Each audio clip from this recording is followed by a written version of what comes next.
زینتی، قارون اپنی قوم کے سامنے نکلا اپنی شان کے ساتھ، اپنی زینت کے ساتھ۔ قرآن کے انداز بیان سے معلوم ہوتا ہے کہ قارون نے پروگرام بنایا اپنی دولت کا مظاہرہ کرنے کا، لوگوں پر روک ڈالنے کے لیے، اور تماشا دیکھنے والے راستے پر کھڑے ہو گئے۔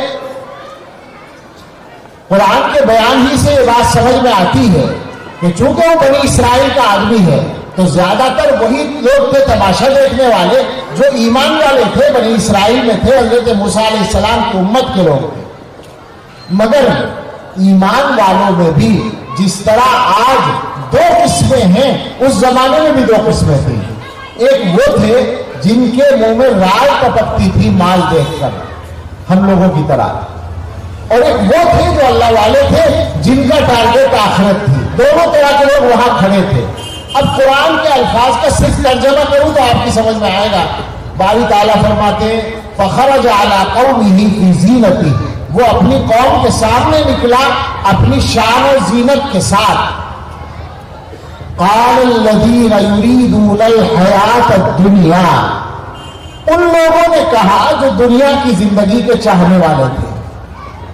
کیا کہا؟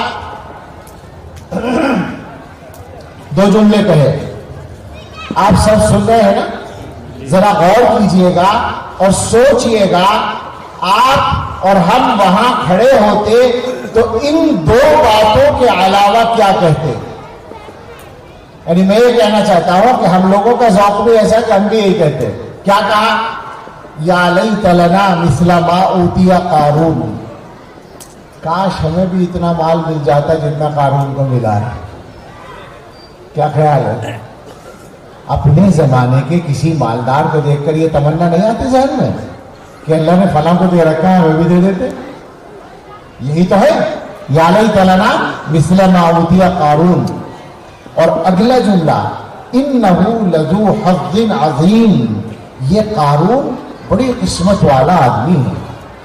ایمانداری سے بتائیے، آپ حضرات پڑھے لکھے لوگ ہیں، ایمانداری سے بتائیے، مالداروں کا تعارف ہمارے ہاں یہی ہوتا ہے نا کہ یہ فلاں صاحب اللہ نے ان کو بڑا نوازا ہے؟ پتا ہوتا ہے یعنی انہی الفاظ سے مجھ سے کرایا جاتا تھا، اس لیے میں کہتا ہوں۔ اب تو میں تقریروں میں بول بول کے روک دیا لوگوں کو، ہم اس سے الفاظ نہیں کہتے۔